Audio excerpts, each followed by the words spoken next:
పాకెట్లో ఉండదు తీసేయండి.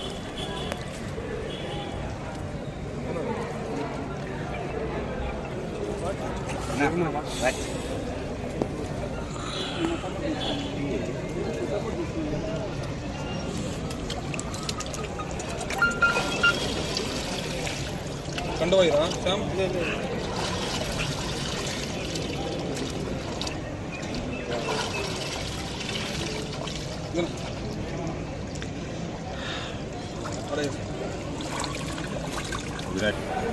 అది పెట్టేస్తాను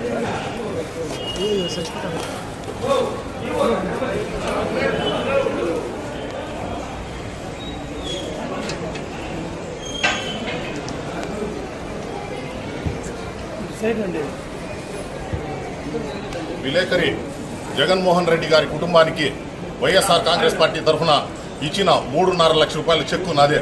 దానికి సంబంధించి 3.5 లక్షల రూపాయల నగదును జగన్మోహన్ రెడ్డి గారి కుటుంబానికి అందజేశామని చెప్పి ఈ వరసిద్ధి కనిపాకం వినాయకుని సాక్షిగా ప్రమాణం చేస్తున్నాను. వాస్తవులు పిఎన్ నాగరాజ్. నేను వైఎస్ఆర్ కాంగ్రెస్ పార్టీ స్టేట్ సెక్రటరీగా పనిచేస్తున్నాను.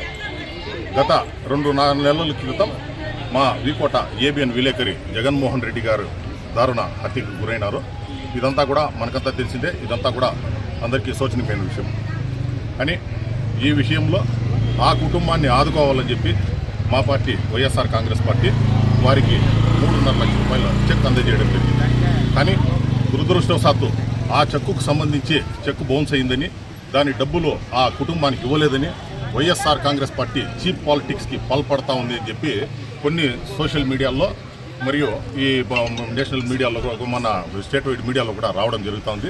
దీనికి ఫుల్ స్టాప్ పెట్టాలని, ఇలాంటి శవ రాజకీయాలకి ఎప్పుడు కూడా వైఎస్ఆర్ కాంగ్రెస్ పార్టీ పాటుపడదని చెప్పి ప్రమాణం చేయాలని చెప్పి ఈరోజు ఈ కాణిపాక వరసిద్ధి వినాయకుని సాక్షిగా వచ్చి ప్రమాణం చేయడం జరిగింది.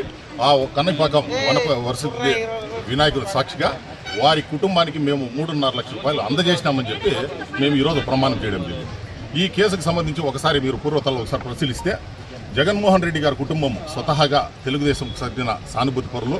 వాళ్ళు ఎప్పుడైతే జగన్మోహన్ రెడ్డి గారు చనిపోయినారో అప్పుడు కూడా సాక్షాత్తు హోమ్ మినిస్టర్ అనితా గారితో కూడా వారి మిస్సెస్ ఫోన్ చేసి మేమంతా కూడా తెలుగుదేశంకి ఆ రోజు నుంచి కూడా పాటుపడినాము, మాకంతా కూడా మీరు ఆదుకోవాలని చెప్పి వాళ్ళు వేడుకోవడం జరిగింది.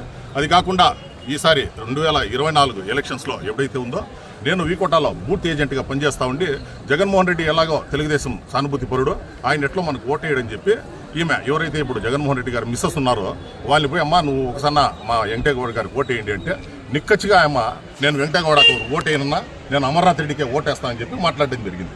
కానీ దురదృష్టవశాత్తు మా స్నేహితుడు మర్డర్ కావడం జరిగింది. ఇదంతా కూడా ఎవరు ఊహించలేదు. మేము పార్టీ చూడలేదు, ఏమి చూడలేదు.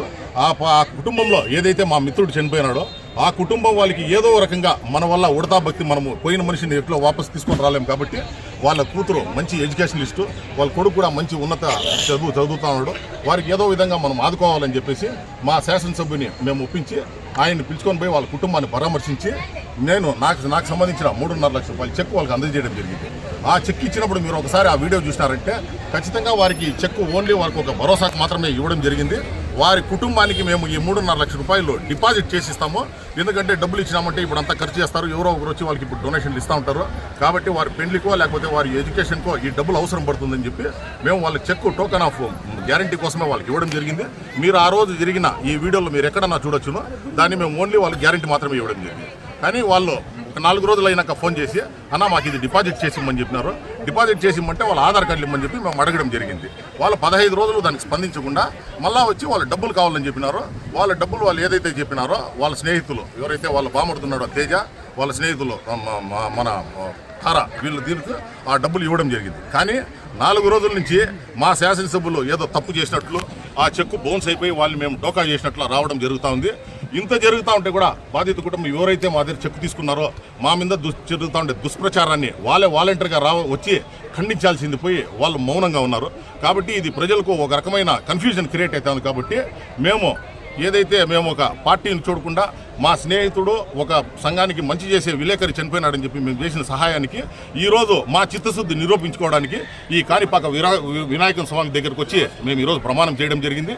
ఇక మీదట ఈ సంబంధించి ఎలాంటి మీడియా దీన్ని కూడా మేము స్పందించము. ఎందుకంటే మేము చేసింది తప్పు ఒప్పు అనేది ఆ కాణిపాక వినాయకుడు ఉన్నాడు, ఆయనే చూసుకుంటాడు. కాబట్టి వచ్చి మేము చేసిన దానికి ఈరోజు ప్రమాణం చేసి పోతాడు.